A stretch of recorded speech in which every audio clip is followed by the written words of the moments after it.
Je vais vous conter à travers cette vidéo une histoire rarissime, presque irréelle, qui a traversé les frontières tant elle défie les statistiques. En 1994, la disparition de Christina Mary Plant semblait n'avoir aucune issue, jusqu'à un retournement inattendu 32 ans plus tard. On se retrouve juste après ça.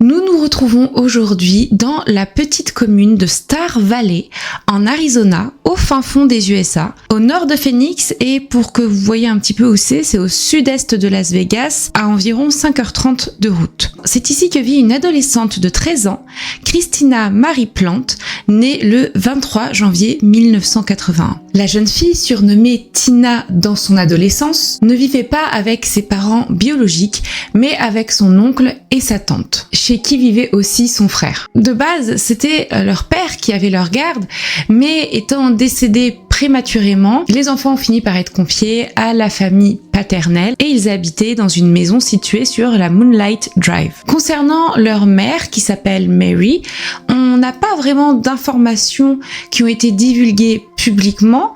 On sait simplement qu'elle n'a pas eu la garde de ses enfants, on ne sait pas pourquoi.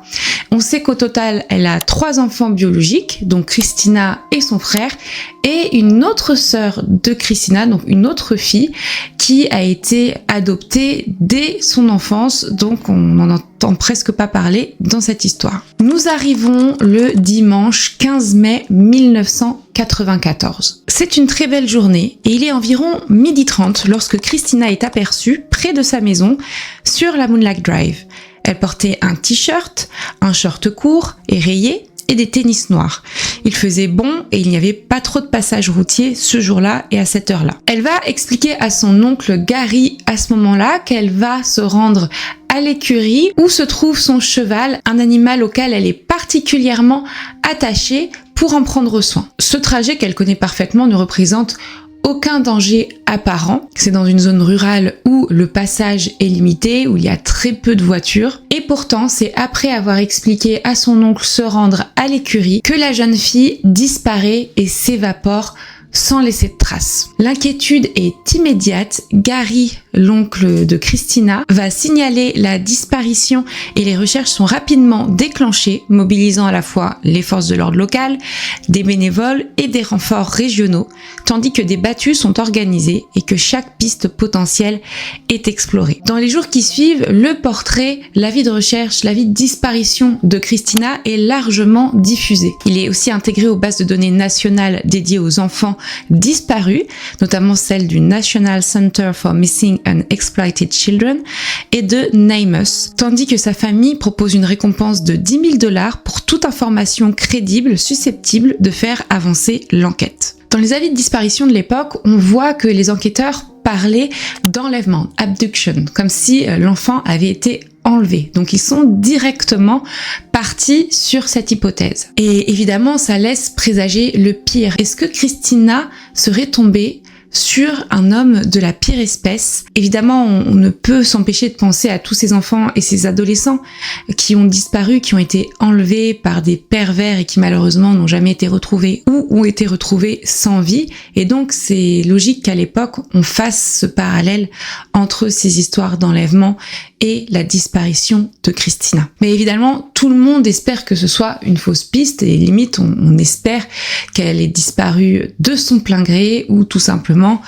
qu'elle ait eu un accident malheureusement et qu'on retrouve son corps un peu plus tard, même si avec toutes les battues, tout ce qui a été fait, ça semble assez peu probable. Mais les jours, les semaines, les mois et les années passent et l'adolescente ne donnera aucun signe de vie. Malgré l'ampleur des moyens déployés, aucune trace de Christina n'est retrouvée et aucun élément tangible ne permet d'orienter les investigations. Face à cette disparition aussi soudaine, les enquêteurs à l'époque, je vous le disais, ont tout de suite privilégié l'hypothèse criminelle, celle d'un enlèvement, notamment en raison de plusieurs éléments jugés incohérents avec une fugue. Déjà le fait que l'adolescente ait laissé derrière elle son cheval, auquel elle était particulièrement attachée, surtout aussi le fait qu'elle ait laissé son frère là-bas, mais aussi le fait qu'elle n'ait embarqué aucune affaire et que, en tout cas d'un premier abord, on a l'impression que sa fugue n'aurait pas été préparée. Dans un environnement isolé où les témoins sont rares et les déplacements limités,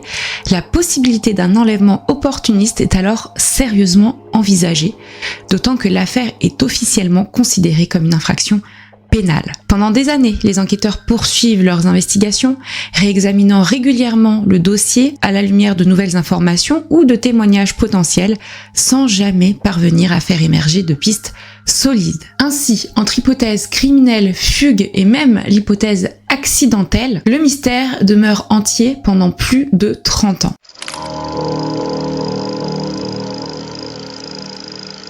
Il faudra attendre cette année, l'année 2026, pour que l'affaire connaisse un dénouement aussi inattendu qu'exceptionnel lorsque le bureau du shérif du comté de Gila va faire une annonce qui a bouleversé beaucoup de monde. Donc ils ont partagé un communiqué sur les réseaux sociaux, communiqué que je vous mets à l'écran.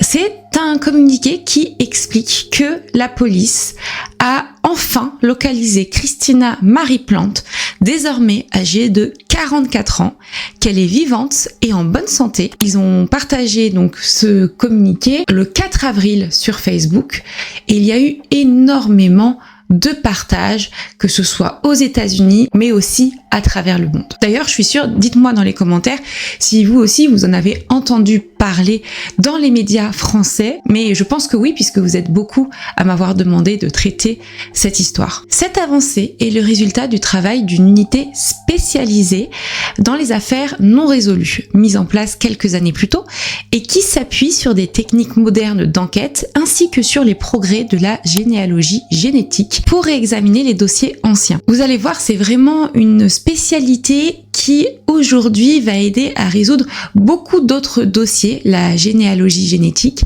C'est aussi comme ça que certains meurtres de plus de 30-40 ans sont résolus. C'est grâce à l'ADN de parenté qui est retrouvé chez d'autres personnes qui sont arrêtées. Ça me fait penser à tellement d'histoires. Mais bon, vous avez compris.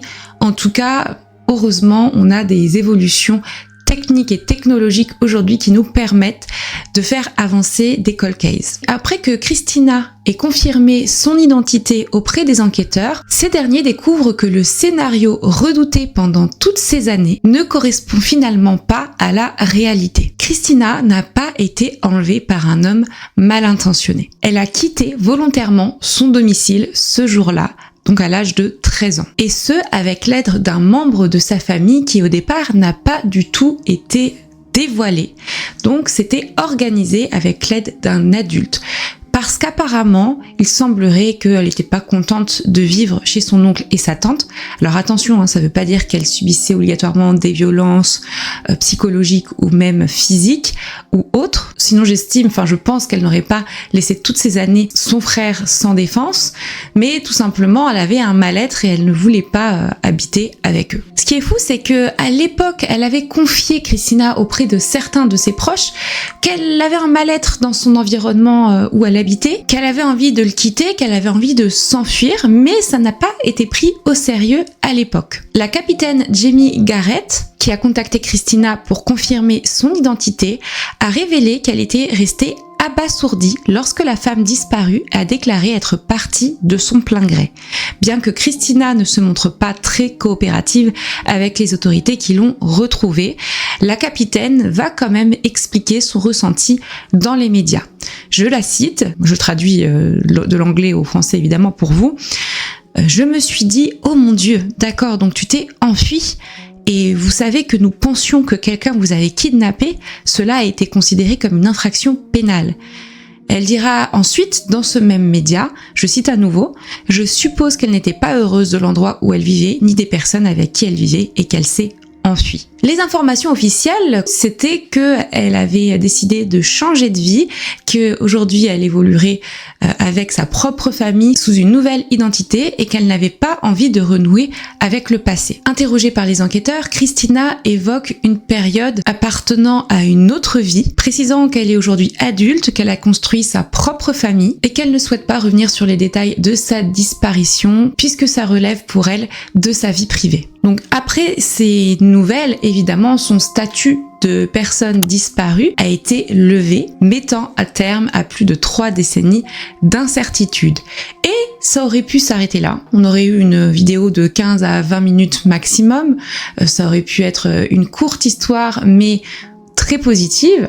Alors ça va rester une histoire positive, mais vous me connaissez, je suis allée un petit peu plus fouiner et j'ai trouvé plein d'informations qui ont été partagées par des journalistes peu scrupuleux et vraiment j'ai été choquée de ces informations. C'est-à-dire qu'il y a un média qui a carrément dévoilé toute la nouvelle vie de Christina Plante. Donc déjà, on sait qu'elle s'appelle encore Christina, qu'elle n'a pas vraiment changé d'identité. On sait exactement dans quelle ville du Missouri elle habite, parce que oui, elle habite aujourd'hui dans le Missouri. On sait avec qui elle est mariée. On sait combien d'enfants elle a eu, quand elle les a eus, le nom de ses enfants, on sait où elle habite exactement, donc on a son adresse, sa maison, on sait enfin bref, on sait tellement de choses, on sait exactement ce qu'elle fait, où elle travaille et le nom de son entreprise. Et le pire là-dedans, c'est qu'il y a des photos qui sont sorties, qui ont été publiées comme ça, des photos de Christina aujourd'hui, donc moi je vous les mets floutées, mais il y a aussi son mari qui a été dévoilé en photo, il y a des moments privés de leur vie qu'ils avaient partagé sur les réseaux sociaux, donc effectivement c'était public. C'est fou parce que c'est comme si le fait qu'elle disait qu'elle voulait aujourd'hui ne pas renouer avec son passé ne valait absolument rien. Et ça m'étonne qu'à moitié de ce média, puisque c'est le même média et le même type de journaliste, j'imagine. Pour la dernière vidéo que je vous avais sortie la semaine dernière sur Gus Lamont, directement au niveau de l'endroit où le petit avait disparu, donc dans la ferme appartenant aux grands-parents du petit. Et un des grands-parents avait même du coup sorti son fusil en leur demandant de partir, de quitter la propriété parce que c'était une propriété privée. Enfin bref, on est sur ce niveau de journalisme. D'ailleurs, n'hésitez pas à aller voir cette vidéo si vous ne l'avez pas encore fait. Après, il y a quand même plusieurs informations qui ont été relevées par ce média et d'autres finalement, puisque d'autres médias ont commencé à reprendre ces informations-là aussi. Des médias, on va dire, un peu plus sérieux, ce qui appuie donc la véracité des informations qui sont sorties par le Daily Mail, le fameux média problématique selon moi. Et donc là, je vais vous parler un petit peu de toutes les informations sans dévoiler la vie privée de Christina aujourd'hui évidemment, mais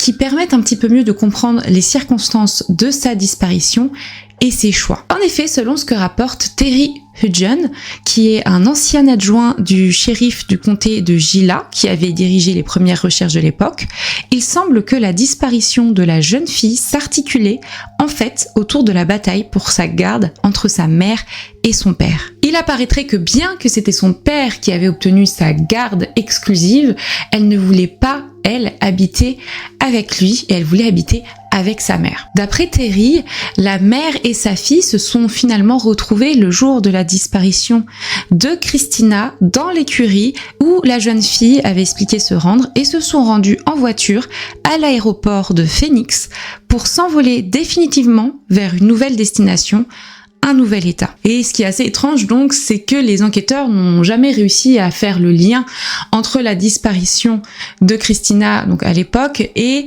un possible enlèvement parental par la mère. En tout cas, peut-être qu'ils n'avaient pas réussi à trouver de preuves et qu'elle s'était vraiment bien débrouillée.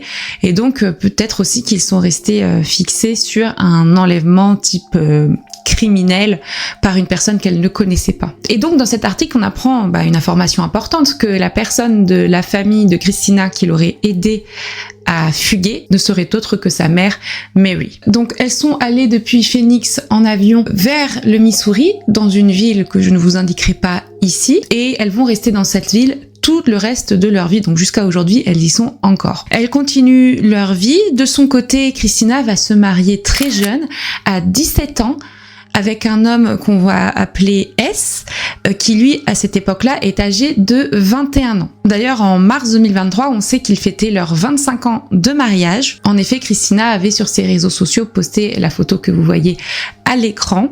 Et en légende, on pouvait lire « Il y a 25 ans aujourd'hui, 3 enfants adultes, que de bons souvenirs, à 25 ans de plus ». On apprend aussi que le couple avait acheté une maison en juin 1999 dans cette même ville et on connaît même le prix auquel le bien aurait été acheté. Donc ça va quand même très loin. On a des informations sur ses enfants, ses 3 fils qui sont nés en 99, 2002 et 2005 et donc qui sont aujourd'hui adultes. On sait également que pour agrandir leur lieu de vie, le couple va en 2010 acheter une maison plus grande et un peu plus chère. Niveau professionnel, Christina s'en sort bien. Elle est diplômée de psychologie de l'université d'État du Missouri en 2020 et elle travaille aujourd'hui, alors c'est fou, en tant que détective privée. Je le souligne puisque c'est assez ironique je trouve. Et elle est plus spécialisée dans les enquêtes sur les fraudes aux assurances. Concernant sa mère, Mary, du coup qui est soupçonnée d'avoir enlevé sa fille en 1994.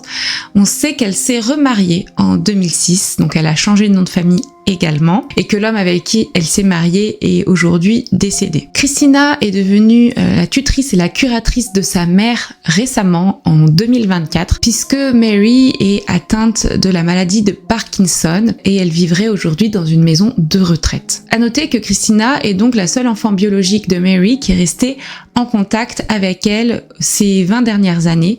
Apparemment, elle ne s'entendrait pas du tout avec son fils. Mais ce qui est important de noter, c'est que Christina vit aujourd'hui une vie de rêve, en tout cas la vie qu'elle a toujours rêvé d'avoir, entre snorkeling avec son mari à Cancun ou la remise des diplômes de l'un de ses fils qu'elle partage sur les réseaux. Tout semble lui réussir. Mais bon, vous vous doutez bien que tout ce qui a été divulgué sans son consentement, parce que effectivement, les journalistes étaient allés poser des questions à son mari et lui avait dit vous voyez avec elle, mais elle n'a jamais répondu aux demandes des journalistes. Donc tout a été, on va dire, partagé publiquement sans qu'elle n'ait eu son mot à dire. Et ben elle a déserté les réseaux sociaux, ou en tout cas elle a tout verrouillé pour que plus personne ne puisse s'y infiltrer. Et même si aujourd'hui toutes les informations sont sorties, ça limite un petit peu la casse. Je précise quand même ici que ce type d'issue reste extrêmement rare pour un dossier de ce type, et c'est pour ça d'ailleurs que cette histoire a autant été partagée à travers le globe. Lorsqu'une disparition dure plusieurs décennies, elle se termine malheureusement le plus souvent de manière tragique. Mais cette affaire met en lumière une réalité bien plus complexe. Toutes les disparitions ne relèvent pas nécessairement d'un crime, et certaines prennent racine dans des situations familiales, personnelles ou émotionnelles profondes. Elles soulèvent surtout une difficulté majeure pour les enquêteurs comme pour le grand public. Comment traiter les cas de mineurs disparus qui, une fois retrouvés adultes, expliquent être partis volontairement et refusent tout retour en arrière. Car juridiquement et moralement, la situation change complètement. L'enfant disparu devient un adulte libre de ses choix, y compris celui de ne pas renouer avec son passé. Je pense à un cas qui fait écho, un cas belge francophone, je dirais, que j'ai traité sur ma chaîne il y a un petit moment maintenant, celui de Juliette. À l'époque, elle avait disparu alors qu'elle avait 17 ans, puis elle a été retrouvée plus d'1 an après à Lyon. Elle explique avoir disparu de manière volontaire et qu'elle ne veut plus à ce jour retourner vers sa famille qui pourtant l'a cherchée depuis tout ce temps. D'ailleurs, n'hésitez pas à aller voir, la vidéo est encore disponible, celle de la mise à jour, où j'explique l'impact qu'ont eu mes vidéos et la médiatisation sur la résolution de ce dossier. Mais il y a quand même une grosse différence avec le dossier de Juliette. Celui qu'on traite aujourd'hui, celui de Christina, relève quand même d'un enlèvement parental. Contrairement à certaines idées reçues, un parent peut lui aussi être responsable d'un enlèvement. Vous le voyez d'ailleurs très souvent dans les alertes enlèvement. Je dirais quand même que 50% ce sont des enlèvements parentaux.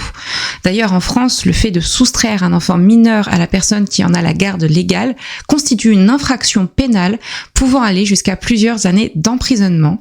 Et aux États-Unis, les lois varient selon les États, mais le principe reste le même. Déplacer ou cacher un enfant sans l'accord du détenteur de l'autorité parentale est considéré comme un crime. Et ces situations sont, je trouve, particulièrement complexe puisqu'elle mêle attachement familial, conflit de garde et parfois manipulation. Pour l'enfant, ça peut être assez destructeur. Ça peut entraîner une rupture brutale avec son environnement, son identité et ses repères, avec des conséquences psychologiques sur le long terme. Dans cette affaire, même si Christina semble avoir construit la vie qu'elle désirait, une vie qui semble parfaite en tout cas d'un point de vue extérieur, cela n'efface pas les répercussions de sa disparition. Pendant plus de 30 ans, ses proches sont restés dans l'incertitude, probablement avec la peur du pire. On le voit parce que en plus de ça, ils ont vraiment mis en place une récompense pour toute information permettant de retrouver Christina. On voit qu'ils étaient très inquiets. On peut aussi penser à son frère. Alors on ne sait pas s'il a été mis dans la confidence à un moment donné ou pas, mais clairement si ça n'a pas été le cas,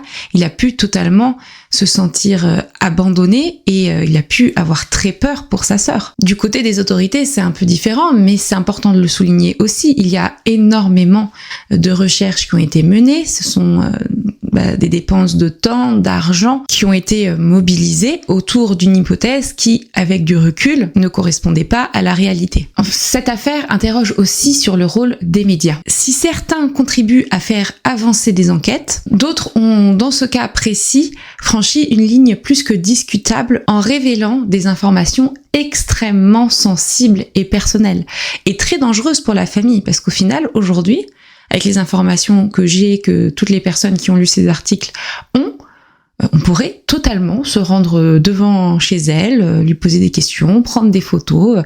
Voilà, on sait où elle travaille, on sait où ses enfants sont, on sait à quoi elle ressemble. Enfin, c'est quand même fou. Alors qu'elle a demandé justement que ces informations ne soient pas divulguées, ou en tout cas, elle a bien fait comprendre qu'elle voulait ne rien dire pour protéger un maximum sa famille. À noter aussi que son mari, lui, expliquait qu'il était au courant de toute son histoire avant le mariage. Je trouvais ça intéressant de le souligner ici. Donc lui, il savait qu'elle s'était enfuie, que sa mère l'avait enlevée, parce que c'est vraiment ça le terme. Donc cette histoire, je vous le disais, rappelle quelque chose d'assez essentiel. En fait, il n'y a pas qu'un seul type de disparition. Il y a plusieurs types de disparition, et là, on parle d'humain, donc chaque disparition est à prendre au cas par cas. On parle d'un enlèvement parental ici, mais quand on voit ce qu'est devenu Christina, on peut se dire que c'est potentiellement que pour le meilleur, et donc c'est dur de juger après tout ce temps d'une disparition, des torts des uns et des autres, surtout qu'aujourd'hui, j'imagine qu'il y a prescription,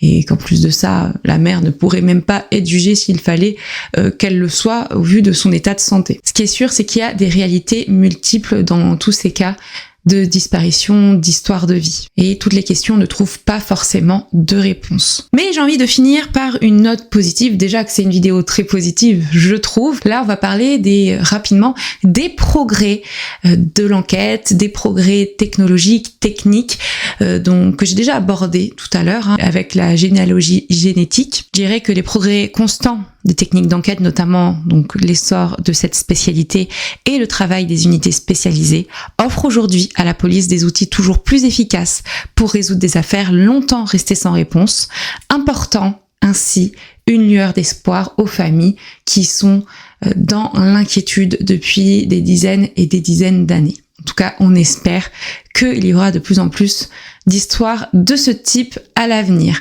Merci à tout le monde d'avoir suivi cette vidéo. N'hésitez pas à me dire ce que vous en pensez. C'est assez rare ce type de vidéo positive pour le souligner, parce que là, cette semaine, là, juste après dimanche ou lundi, la prochaine vidéo, ce n'est pas du tout positif. Donc restons sur cette note. C'est aussi important, je trouve, d'alerter sur la dangerosité de certains médias, mais aussi important de souligner les progrès techniques exceptionnels qu'on réalise de nos jours, et j'imagine même pas ce que ça donnera dans 10, 20, 30 ans, donc j'ai hâte de voir un petit peu tout ça, en tout cas je l'espère. Donc voilà, merci à tout le monde d'avoir suivi cette vidéo. On se retrouve sur mes autres réseaux sociaux, donc j'ai tous mes réseaux sociaux, ma chaîne secondaire Les Coulisses de Marine B, ou tous mes replays Twitch qui sont disponibles si vous voulez. J'ai tout mes réseaux sociaux qui sont dans ma barre de description de cette vidéo. N'hésitez pas à aller regarder ce qui vous intéresse ou pas. Je suis un petit peu partout, Spotify, Instagram, même sur LinkedIn, sur X, sur Discord, sur Twitch également. Vous pouvez trouver votre bonheur. Et en attendant, prenez soin de vous et de vos proches.